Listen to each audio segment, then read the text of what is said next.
Assalamualaikum warahmatullahi wabarakatuh. Pada kesempatan ini, kami dari kelompok 5 akan menyampaikan hasil kajian mengenai peran seminar literasi keuangan dalam meningkatkan pemahaman investasi dan perencanaan keuangan mahasiswa. Adapun anggota kelompok kami terdiri dari Saya Siti Habibah dengan NIM 64240489. saya Agnes Cintamani Virginia dengan NIM 64240555. Saya Tasya Aulia Putri dengan NIM 642406561. Saya Mayang Adriel Darini dengan NIM 64240586.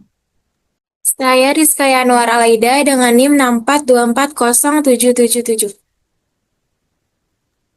Kami menyusun presentasi ini sebagai bagian dari upaya untuk memahami bagaimana literasi keuangan dapat membantu mahasiswa dalam pengambilan keputusan finansial di masa depan. Kami memulai penelitian ini dari fenomena yang sangat dekat dengan kehidupan mahasiswa, yaitu bagaimana kita mengelola uang. Karena banyak mahasiswa beranggapan bahwa menabung sudah cukup untuk menjaga nilai aset. Padahal dengan adanya inflasi setiap tahun, nilai uang kita justru terus menurun. Misalnya, uang Rp100.000 tahun ini tidak memiliki daya beli yang sama dengan Rp100.000 beberapa tahun ke depan. Karena itulah diperlukan strategi lain, yaitu sebuah investasi. Namun sayangnya, tingkat literasi keuangan di kalangan mahasiswa masih sangat rendah. Banyak mahasiswa yang belum memahami cara mengatur arus kas, menyusun perencanaan keuangan, hingga memilih instrumen investasi yang aman. Hal ini membuat mahasiswa rentan terhadap investasi bodong yang semakin marak. Melihat kondisi tersebut, kami menilai bahwa seminar literasi keuangan sangat penting untuk membantu mahasiswa memahami dasar-dasar keuangan dan investasi sejak dini. Selanjutnya ada tujuan penelitian. Tujuan penelitian atau kegiatan seminar ini cukup beragam dan saling terkait. Pertama, menganalisis bagaimana mahasiswa melakukan perencanaan keuangan pribadi, mulai dari pencatatan arus kas hingga menentukan prioritas keuangan. Dan yang kedua, kegiatan ini bertujuan memperkenalkan instrumen pasar modal seperti saham, obligasi, dan reksadana, agar mahasiswa tahu bahwa investasi tidak hanya sebatas menabung emas atau membuka deposito. Yang ketiga, mahasiswa dapat memahami betapa pentingnya berinvestasi sedini mungkin, bahkan dengan modal yang sangat kecil sekalipun, investasi tetap dapat dimulai. Dan yang keempat, dapat memberikan pemahaman tentang risiko investasi ilegal dan ciri-cirinya, sehingga mahasiswa dapat terhindar dari penipuan. Dan yang terakhir adalah memberikan pengalaman langsung membuka akun investasi melalui aplikasi Poems, supaya mahasiswa tidak hanya mendapatkan teori, tetapi juga langsung mempraktikkan cara masuk ke pasar modal. Rumusan masalah yang kami angkat dalam kegiatan ini dirancang untuk menjawab kebutuhan mahasiswa yang sering bingung ketika ingin memulai pengelolaan keuangan. Beberapa rumusan masalah tersebut antara lain, apa sebenarnya pengertian investasi dan mengapa mahasiswa perlu berinvestasi dari sekarang? Bagaimana cara membedakan antara aset konsumtif seperti membeli gadget yang nilainya terus turun dengan aset produktif yang justru menghasilkan keuntungan? Apa saja instrumen yang terdapat di pasar modal dan bagaimana karakteristik masing-masing instrumen tersebut? Bagaimana cara mengenali investasi ilegal dengan lebih cepat? Apa tanda-tandanya? Apa langkah-langkah yang perlu diperhatikan ketika ingin membuka akun investasi, khususnya melalui platform Poems?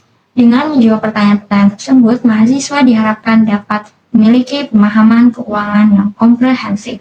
Manfaat kegiatan.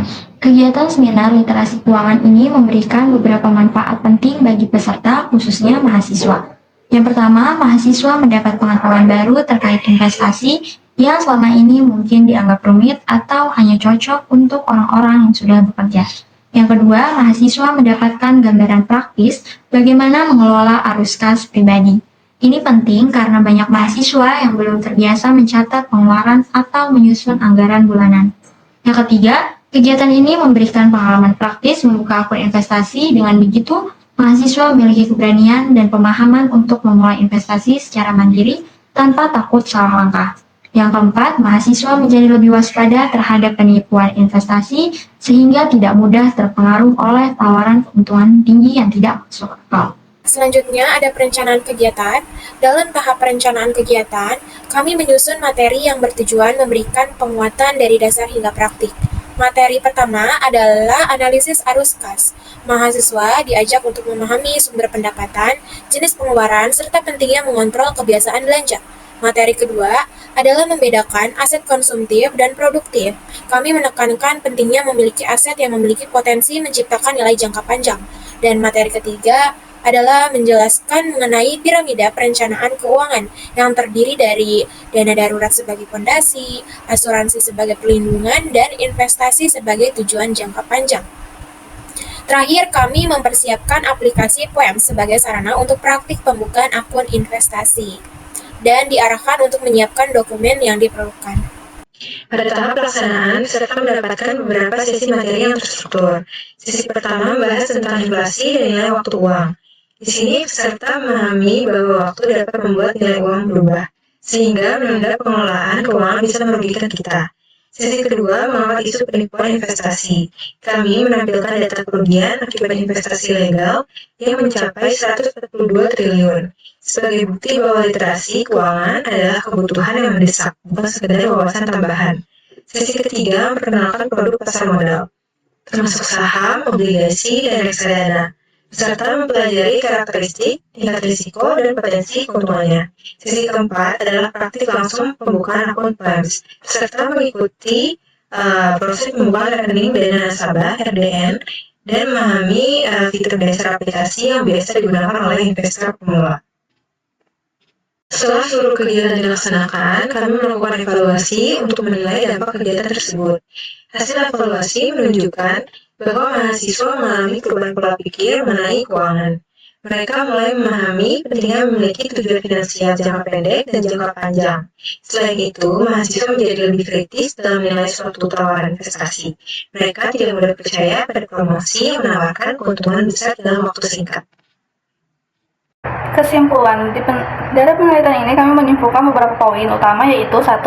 Investasi merupakan kebutuhan penting untuk melawan inflasi dan menjaga daya beli di masa depan.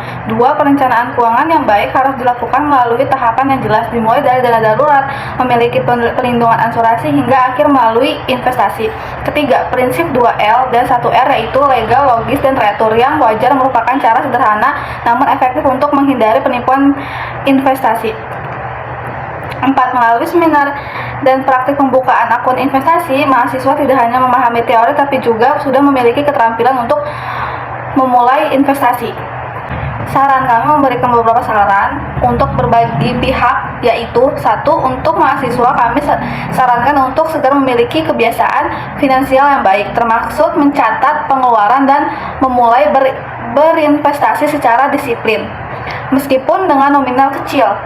Untuk akademis, kami menyarankan agar kegiatan seperti simulasi pasar modal dan praktik pembukaan akun investasi dapat menjadi bagian dari kurikulum atau kegiatan rutin di kampus. 3. Untuk OJK, kami berharap kampanye mengenai prinsip 2L terus diperluas hingga masyarakat semakin sadar dan tidak mudah terjebak pada penipuan investasi.